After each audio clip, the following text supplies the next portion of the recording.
안녕하세요. 일본에서 생활하는 사람들이 모임 줄여서 일생사무의 이영호입니다. 오늘 영상은 텐교 도도케라고 해가지고 내가 A라는 집에 살다가 B라는 집으로 이사했을 때 내가 주소 변경을 다 신청을 하면, 예를 들어서 물론 핸드폰이라든가 했겠지만 은행이라든가 그 다음에 학교라든가 직장이라든가 이런데 주소 변경을 안 했을 때 예전 주소로 A라는 집 주소로 그 은행이라든가 학교라든가 이런 데는 집 주소 변경을 안 했기 때문에 A라는 주소가 내가 지금 살고 있는 주소로 판단하기 때문에 A라는 주소로 우편물을 발송할 겁니다. 근데 실질적으로 나는 B라는 주소로 이사를 했어. 그러면 B라는 주소에서는 A라는 주소로 우편물을 발송했기 때문에 B라는 주소에서 받지를 못합니다. 요거를 방지하기 위해서 일본에서는 수속을 해놓으면, 텐교 도도케라고 수속을 해놓으면 6개월 동안 A라는 주소로 내가 주소를 변경을 안 했어도 A라는 주소에 온 내 이름으로 된 우편물은 B라는 주소로 6개월 동안 받을 수 있습니다.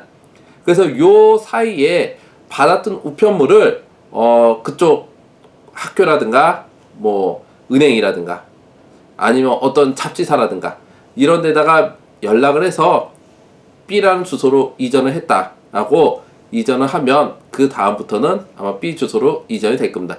이거는 나도 모르는 사이에 내가 등록을 해놓고 주소 변경을 안 했을 때 그쪽으로 우편물이 갈 수가 있기 때문에 그거를 방지하기 위해서 아마 텐교 도도케 요겁니다. 좀 있으면 제가 영상으로 보내겠지만, 그 다음 우체국을 가니까 요 이제 기본적인 텐교 도도케가 있고 또 하나 이게 있더라고요. NHK 텐교 도도케입니다. 요거를 쓰고 NHK에 보내게 되면 아마 NHK에서 계속 돈 달라고 쫓아올 테니까 요거 쓰실 때는 주의하시고요. 요거는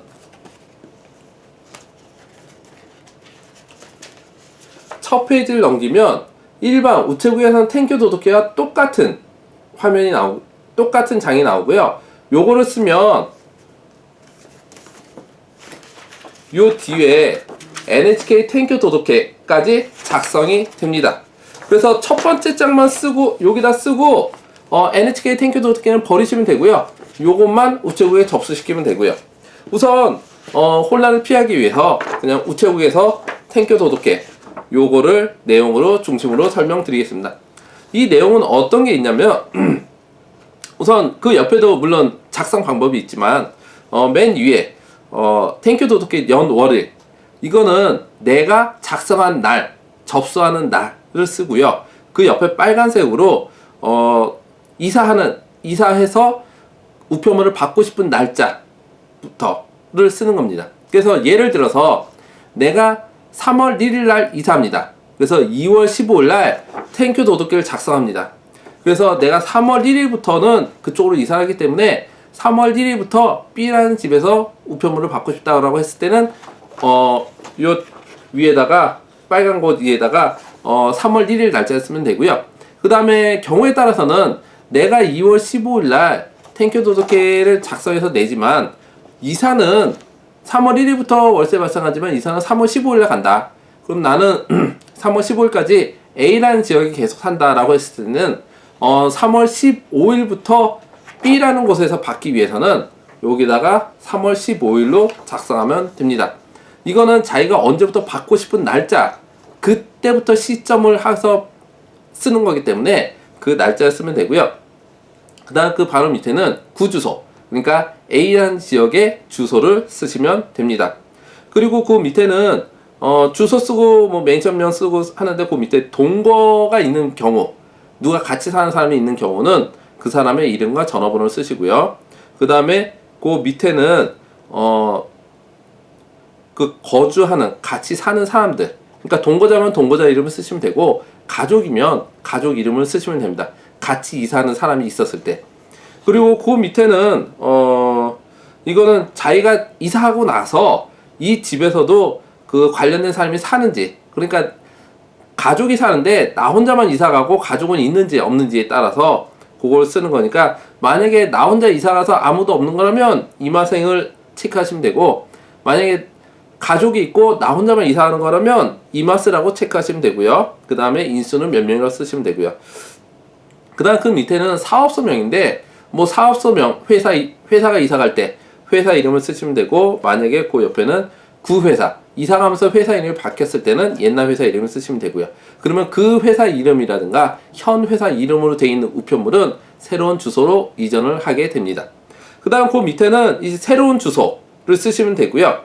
그 다음에 동거가 있는 경우는 누구라고 쓰시면 되고, 그 다음 본인 전화번호 쓰시고요. 그 밑에 텐코 도덕계 이 서류를 제출한 사람이 누군지의 이름을 쓰시고 도장을 찍으시면 되고요. 그 밑에는 이 제출한 사람이 본인인지 가족인지 동거자인지 아니면 종업원인지를 체크하시면 됩니다. 기본적으로 아마 여기 학생이 하시면 본인이 될 거고요. 그 다음에 이제 결혼하신 분이라면 부부, 가족이 될 수도 있고요. 그래서 요 텐교 도둑계를 작성해서 우체국에 제출하시면 됩니다. 그리고 이제 인터넷으로 앱으로 하는 경우는 이 텐교 도둑계 앞을 보면 여기 QR코드가 있기 때문에 이 QR코드로 들어가서 다운로드 받으시면 앱으로 가능하고요. 그 다음에 인터넷으로도 우체국 사이트에 들어가시면 이 텐교라고 텐교 도둑계 하는 사이트가 있습니다. 여기에 들어가셔서 변경하셔도 되고요. 예, 여기까지 텐교 도둑 일본의 텐교 도둑계에서 내가 이사간 후에 6개월 동안 추가 요금 없이 새로운 주소로 우편물이나 택배는 우체국 택배만 가능합니다. 우편물을 받을 수 있는 방법에 대해서 이야기해 드렸습니다. 예, 또 다른 영상이 있으면 또 올리도록 하고요. 구독과 좋아요도 부탁드리겠습니다. 감사합니다.